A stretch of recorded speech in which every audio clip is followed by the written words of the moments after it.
Good morning friends, welcome to the prelims booster session. आज का पहला टॉपिक है record remittances to India in 2025-26।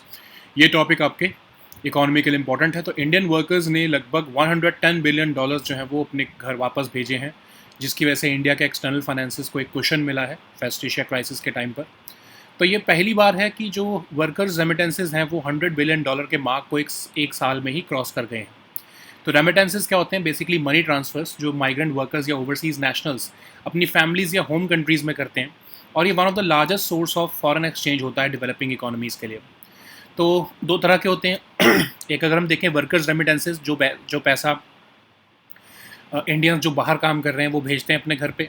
एक होते हैं प्राइवेट ट्रांसफर्स जो कि ब्रॉडर कैटेगरी है, जिसमें वर्कर्स रेमिटेंसेस भी आते हैं, जो विड्रॉल्स होते हैं नॉन रेजिडेंट के डिपॉजिट्स या रिडेम्पशंस में वो भी आते हैं, पर्सनल गिफ्ट्स या डोनेशंस भी आते हैं, गोल्ड या सिल्वर जो अगर पैसेंजर्स बैगेज के थ्रू बाई किया गया है वो भी आता है। तो इंडिया जो है वर्ल्ड का लार्जेस्ट रिसिपिएंट है रेमिटेंसेस का कई सालों से, और इससे हमारे करंट अकाउंट को सपोर्ट मिलता है, हाउस होल्ड वेलफेयर होता है, फॉरेन एक्सचेंज बफर रहता है, रूरल इकोनॉमी को भी सपोर्ट मिलता है। नेक्स्ट हम टॉपिक देखते हैं एपीक्लोरोहाइड्रिन। ये टॉपिक आपके साइंस एंड टेक के लिए इंपॉर्टेंट है। तो बीआईएस ने स्ट्रिक्ट स्टैंडर्ड्स जो है टी बैग्स के लिए इंप्लीमेंट किए हैं और प्रोहिबिट किया है हार्मफुल केमिकल्स लाइक एपीक्लोरोहाइड्रिन। तो ये एक तरह से volatile flammable clear colourless liquid chlorinated cyclic ether है, जो कि क्लोरोफॉर्म लाइक ऑर्डर होती है इसकी। टॉक्सिक फ्यूम्स एमिट करता है ये हाइड्रोक्लोरिक एसिड के, जब इसको हीट किया जाता है डिकम्पोजिशन के लिए। सॉल्युबल है वाटर में, और इसको मैन्युफैक्चरिंग ऑफ ग्लाइसरॉल और अनमॉडिफाइड एपॉक्सी रेजिन्स के लिए यूज़ किया जाता है। जो एक्सपोजर है एपीक्लोरोहाइड्रिन का वो आइज़ को इरिटेट करता है, स्किन को, रेस्पिरेटरी ट्रैक्ट को इरिटेट करता है। अब बीआईएस क्या है? नेशनल स्टैंडर्ड बॉडी है इंडिया की, बीआईएस एक्ट 2016 के अंदर बनी, और हारमोनियस डेवलपमेंट करती है ये स्टैंडर्डाइजेशन के लिए। मिनिस्ट्री ऑफ कंज्यूमर अफेयर्स के अंडर आती है, ठीक है। नेक्स्ट हम टॉपिक देखते हैं international labour conference. Topic international relations के लिए इंपॉर्टेंट है। तो union minister of state for labour and employment जो है, उन्होंने इंडियन डेलीगेशन को लीड किया है 114th ILO कॉन्फ्रेंस के लिए जिनीवा में। तो ये इंडियन इंटरनेशनल लेबर कॉन्फ्रेंस क्या है? एक सुप्रीम डेलिबरेटिव और डिसीजन मेकिंग बॉडी है ILO की। कॉन्फ्रेंस हर साल मिलती है, ट्राईपार्टिट डेलीगेशंस लेकर जाती है, और इसमें ट्राईपार्टिट कैसे होता है? मतलब गवर्नमेंट के डेलीगेशन होती है, एम्प्लॉयर्स का डेलीगेशन होता है, और एक जो है आपको वर्कर डेलीगेट्स का भी मिलता है। तो ये इंटरनेशनल लेबर स्टैंडर्ड्स अडॉप्ट करना, सुपरविजन करना उनकी स्टैंडर्ड्स की, न्यू मेंबर स्टेट्स को अडॉप्ट जो है वो एडमिट करना, ये सब इसके फंक्शंस हैं। नेक्स्ट हम टॉपिक देखते हैं credit guarantee scheme for micro finance institutions 2.0। Topic आपके इकोनॉमी के लिए इंपॉर्टेंट है। गवर्नमेंट ऑफ इंडिया ने अप्रूव कर दिया है एक्सटेंशन वैलिडिटी का credit guarantee scheme for micro finance institutions का, जो कि 2026 में ही लॉन्च हुआ था। स्कीम गारंटी कवर देने के लिए बैंक्स या फाइनेंशियल इंस्टीट्यूशंस को national credit guarantee trust company limited के थ्रू ये गारंटी देता है against expected losses on financial assistance, जो कि NBFC माइक्रो फाइनेंस इंस्टीट्यूशंस को दी जाती है, ताकि वो स्मॉल बोरोवर्स को लैंड कर सके। तो इसमें जो मैक्सिमम लोन अमाउंट थी, जो कि 300 करोड़ का कैप था, जिसमें उसको बढ़ाकर 1000 करोड़ भी कर दिया गया है, ठीक है। तो माइक्रो फाइनेंस क्या होता है? Small scale financial services provide करना, जैसे लोन, सेविंग्स या इंश्योरेंस, ठीक है। नेक्स्ट हम टॉपिक देखते हैं रीसा टाइमलेस ट्राइबल। टॉपिक आपके इकोनॉमी के लिए और सोशल इश्यूज़ के लिए इंपॉर्टेंट है। मिनिस्ट्री ऑफ ट्राइबल अफेयर्स जो है, उन्होंने ट्राइफेड के साथ मिलकर एक dedicated premium signature brand launch किया है, रीसा टाइमलेस ट्राइबल। तो ये एक डेडिकेटेड प्रीमियम ब्रांड है ट्राइबल टेक्सटाइल्स, एम्ब्रॉयडरीज और हैंडीक्राफ्ट्स का। ये एक distinct brand identity for tribal products जो है क्रिएट कर रहा है, और इसको इम्प्लीमेंट किया जाएगा नेशनल डिज़ाइन सेंटर के थ्रू, जो कि एक ऑटोनॉमस ऑर्गेनाइजेशन है मिनिस्ट्री ऑफ टेक्सटाइल्स की। इसमें design development, creation of garment prototypes, capacity building of tribal weavers, artisans, ये सब किया जाएगा, ठीक है। नेक्स्ट हम टॉपिक देखते हैं doctrine of forum non conveniens. ये टॉपिक आपके पॉलिटी के लिए इंपॉर्टेंट है। सुप्रीम कोर्ट ने कहा है कि जब क्वेश्चन होगा कॉन्स्टिट्यूशनल रेमेडी को की जो है से रिलेटेड, तो उसमें जो है doctrine of forum non conveniens बहुत ही रेयरली अप्लाई होगा। तो ये डॉक्ट्रिन जो है ये कोर्ट को अलाउ करता है कि या तो डिसमिस करे या स्टे करे केस को, जब अगर उसे लग रहा है कि कोई और फोरम जो है वो ज़्यादा अप्रोप्रिएट है उस केस को हेयर करने के लिए।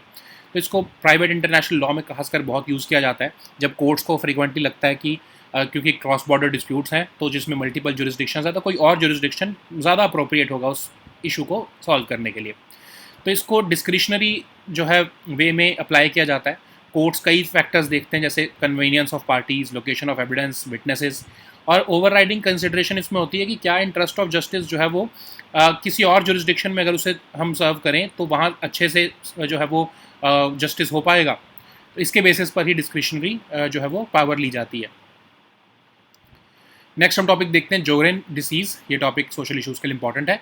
तो रिसर्चर्स जो हैं जापान के, उन्होंने एक सेल्फ रीइंफोर्सिंग लूप देखा है इम्यून सेल्स में, जो कि सस्टेन करता है ऑटो इम्यून रिस्पॉन्सेज पेशेंट्स जो कि जोरेन्स डिसीज़ से सफ़र कर रहे हैं। ये डिसीज़ एक क्रॉनिक ऑटो इम्यून डिसऑर्डर है जिसमें immune system mistakenly moisture producing glands को ही अटैक करने लगता है। ये ग्लैंड्स जो है वो टीयर्स, सलाइवा, स्वेट प्रोड्यूस करते हैं। एग्जैक्ट कॉज जो है सिंड्रोम का वो अननोन है और कहा जाता है कि फैक्टर्स जैसे कि viral infection, stress, hormone changes जो है वो ट्रिगर कर सकते हैं सिम्टम्स ऑफ दिस डिसीज़।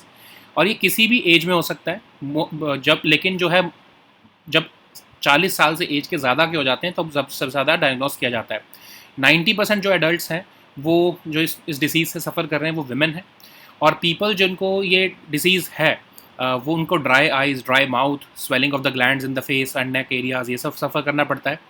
कई बार लिवर और किडनी भी अफेक्ट हो जाते हैं, कोई इसका क्योर भी नहीं है। ठीक है, नेक्स्ट हम टॉपिक देखते हैं C295 एयरक्राफ्ट। ये टॉपिक सिक्योरिटी के लिए इंपॉर्टेंट है। तो इंडियन एयरफोर्स ने कहा है कि पहला made in India C295 military transport aircraft successfully अपनी मेडन फ्लाइट कंप्लीट कर चुका है। ये एक new generation medium tactical military transport aircraft है, रिलायबल और हाईली वर्सेटाइल है। इसकी फ्लाइट एंड्योरेंस लगभग 11 घंटे की है। 9 टन तक का पेलोड कैरी कर सकता है ये, और 2 टर्बोप्रॉप इंजन से ये पावर्ड है। नेक्स्ट हम टॉपिक देखते हैं मार्शल आइलैंड्स। ये टॉपिक आपके इंटरनेशनल रिलेशंस के लिए इंपॉर्टेंट है। तो वर्ल्ड बैंक ने एक एडिशनल $9 मिलियन की फाइनेंसिंग जो है वो अप्रूव कर दी है रिपब्लिक ऑफ मार्शल आइलैंड्स के लिए, ताकि वो अपने हाई एनर्जी कॉस्ट से डील कर सकें। ये जो आइलैंड्स हैं ये एक तरह से सेंट्रल पैसिफिक ओशन में लोकेटेड हैं, north east of Papua New Guinea और south east of Federated States of Micronesia में। प्रेसिडेंशियल रिपब्लिक है पार्लियामेंट्री सिस्टम के साथ। एग्रीकल्चर टूरिज्म यहाँ का मेन स्टे है। पहली ऐसी कंट्री है जिसने 2018 में अपनी क्रिप्टो करेंसी लॉन्च की और उसको एक लीगल टेंडर बनाया। और इसका यूएस के साथ बहुत फ्री एसोसिएशन है, मतलब कि यूएस इसको financial assistance, defence protection access देता है यूएस गवर्नमेंट प्रोग्राम्स के। और यूएस की यहाँ पर फुल अथॉरिटी और रिस्पॉन्सिबिलिटी है सिक्योरिटी और डिफेंस की इन मार्शल आइलैंड्स की। Okay,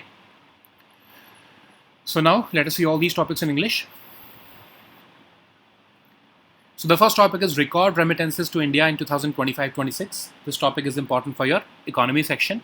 So Indian workers abroad sent about $110 billion in the last 1 year, helping cushion India's external finances amidst the weak capital inflows and pressures from the West Asia crisis. So in this last year, this is the first time workers' remittances have crossed $100 billion marks in a single year. So remittances are basically the money transfers which are made by migrant workers, overseas nationals, to their families and home countries, and they represent one of the largest sources of foreign exchange for developing economies. So worker remittances include monies which are sent home by Indians working abroad, private transfers which includes workers remittances, plus withdrawals from non-resident deposits and redemptions, personal gifts and donations, gold and silver which is brought through passenger baggage. So India has been the world's largest recipient of remittances for several years, and also supports our current account, gives us a foreign exchange buffer, helps in our rural economy and household welfare. Okay. So the next topic is epichlorohydrin. This topic is important for your science and tech section. So BIS has implemented strict standards for tea bags, prohibiting harmful chemicals like epichlorohydrin. So this epichlorohydrin is a volatile and flammable, clear, colorless liquid chlorinated cyclic ether, which has a chloroform-like odor. It emits toxic fumes of hydrochloric acid when heated to decomposition. It is soluble in water. It is used mainly for the manufacture of glycerol and unmodified epoxy resins. So its exposure can irritate the eyes, skin, and respiratory tract. So what is BIS? It is the national standard body which is established through an act of 2016 meant for the harmonious development of activities of standardization. It falls under the Ministry of Consumer Affairs. So the next topic is International Labour Conference. This topic is important for international relations. So Union Minister of State for Labour and Employment has led the Indian delegation at the 114th ILO conference in Geneva. So this International Labour Conference is the supreme deliberative and decision-making body of ILO. It meets annually, bringing together tripartite delegations. It has a minimal composition of 2 government delegations, 1 employees delegations, and 1 workers delegates. So it is responsible for the adoption of international labor standards, supervision of those standards, approval of the biennial program, admission of new member states, election to the members of the governing body. Okay. So the next topic is credit guarantee scheme for microfinance institutions 2.0. This topic is important for economy section. So Government of India has approved extension of the credit guarantee scheme for microfinance institutions 2.0 till next year, till August this year. So this scheme was launched in 2026 itself to provide guarantee cover to banks and financial institutions through NCGTC. It provides guarantee against expected losses on the financial assistance extended by them to the NBFCs or microfinance institutions for lending to small borrowers. Even the maximum loan amount, which was capped to 300 crore rupees, has been increased to 1000 crores now. What is microfinance? It is the provision of small-scale financial services, which includes loans, savings, and insurance to individuals and small businesses which lack access to traditional banking services. So the next topic is RISA, Timeless Tribal. This topic is important for economy section. Ministry of Tribal Affairs, in partnership with TriFed, has unveiled a dedicated premium signature brand called RISA Timeless Tribal. So this is a dedicated premium brand for tribal textiles, embroideries, and handicrafts. The aim is to create a distinct brand identity for tribal products, strengthen market linkages, facilitate design development, and promote tribal heritage in premium domestic and international markets. This initiative is being implemented through the National Design Center, which is an autonomous organization of Ministry of Textiles. This project will have design development, creation of garment prototypes, capacity building of tribal weavers and artisans. Okay. So the next topic is doctrine of forum non-convenience. This topic is important for your polity section. Supreme Court has recently held that whenever the question of pursuing a constitutional remedy is involved, the doctrine of forum non-convenience may rarely apply. So this doctrine allows a court to dismiss or stay a case when it believes that another forum is more appropriate for hearing that particular case. So this doctrine plays an important role in private international law where multiple jurisdictions are involved. The application of this doctrine is discretionary. Courts generally consider several factors like convenience of the parties, location of evidence and witnesses, and the overriding consideration is whether the interest of justice would be better served by litigating the matter in another jurisdiction. So the next topic is Jorine disease. This topic is important for your social issues. Researchers from Japan have recently discovered a self-reinforcing loop between different immune cells which sustain autoimmune responses in patients with Jorine's disease. So this disease is a chronic autoimmune disorder where the immune system mistakenly attacks its own moisture-producing glands.